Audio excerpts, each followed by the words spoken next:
আজকে হাতে মাখা গুঁড়া মাছ।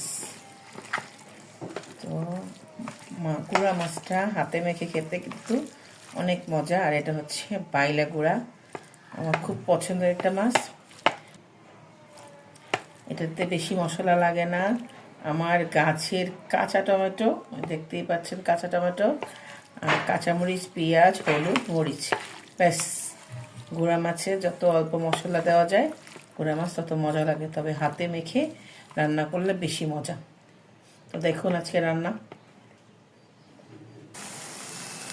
তো গুঁড়া মাছ চচ্চড়ি কিন্তু আমার হয়ে গেল, দেখতেই পাচ্ছেন একদম তেল ভাসতেছে আর কালারটা কত ইয়ামি হয়েছে।